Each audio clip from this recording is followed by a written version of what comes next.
Et si notre vision de l'univers, de l'espace et du temps était radicalement incomplète? Aujourd'hui, on part pour un voyage assez fou à travers une cosmologie qui est à la fois incroyablement vaste et, philosophiquement, absolument vertigineuse.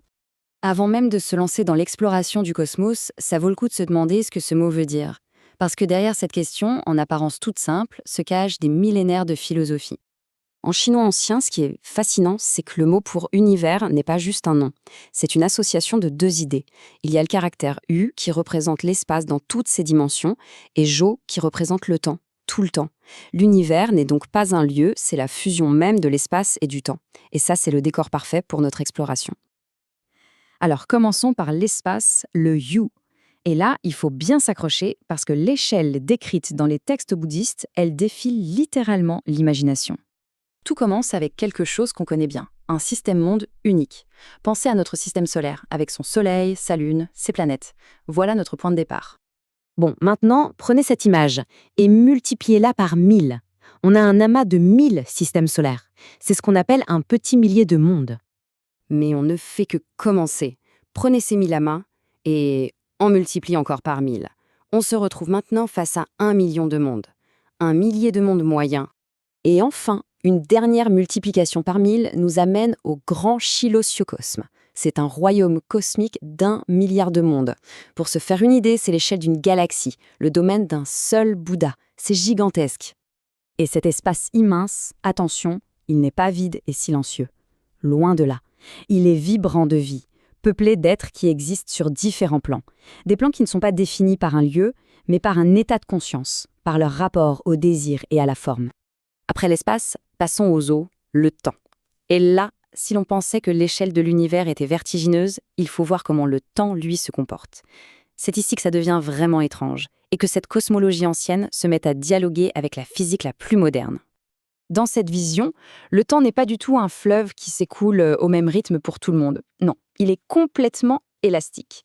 Tenez, par exemple, une seule journée passée dans un royaume céleste, eh bien, ça pourrait correspondre à 50 de nos années sur Terre. Et 500 ans là-haut, 9 millions d'années ici-bas. C'est ahurissant. Cette idée que le temps n'est pas une constante universelle, mais qu'il est relatif à l'observateur, qu'il peut s'étirer ou se contracter, c'est d'une modernité incroyable. C'est un écho vraiment frappant de la théorie de la relativité d'Einstein, mais formulée des siècles et des siècles avant lui. Alors voilà, on a bâti un cosmos d'un espace infini, d'un temps flexible. C'est magnifique. Mais toute cette construction, elle repose sur un postulat.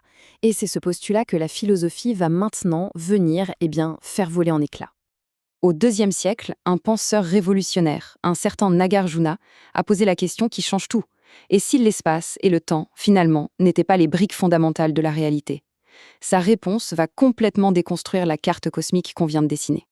Pour Nagarjuna, les choses que l'on perçoit comme les plus solides, les plus réelles, un mur, une planète ou même le temps qui passe, elles ne sont pas si solides que ça. Elles ressemblent plus à des mirages, des constructions de notre perception. Le cœur de son raisonnement, c'est un concept clé, l'origination dépendante. Ça peut paraître un peu complexe, mais l'idée est en fait très profonde et assez simple. Rien, absolument rien n'existe par soi-même. Tout ce qui existe apparaît en dépendance d'autre chose. C'est ça le vrai sens de la vacuité.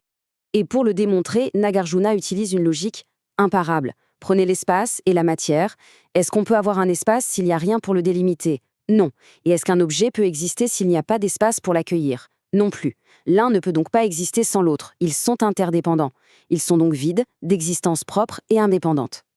Et cette même logique, il va l'appliquer au temps lui-même. C'est une idée qui est magnifiquement capturée dans ce verset classique.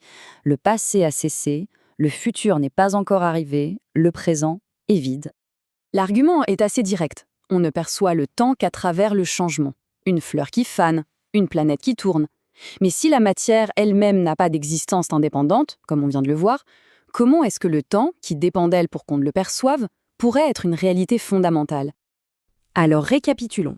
On est parti d'un cosmos d'1 milliard de mondes pour arriver à la conclusion que ces fondations mêmes, l'espace et le temps, sont en fait vides.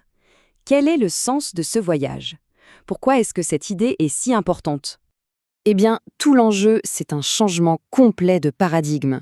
Il s'agit d'arrêter de voir l'univers comme une sorte de grande boîte remplie d'objets séparés les uns des autres et de commencer à le voir plutôt comme une danse, comme un réseau infini et dynamique de relations, où rien, absolument rien, n'existe de façon isolée. Et cette idée, vieille de plusieurs millénaires, nous laisse avec une question vertigineuse, une question incroyablement pertinente pour notre monde moderne. Si la réalité n'est pas faite de choses, mais de relations, qu'est-ce que ça change au fond ?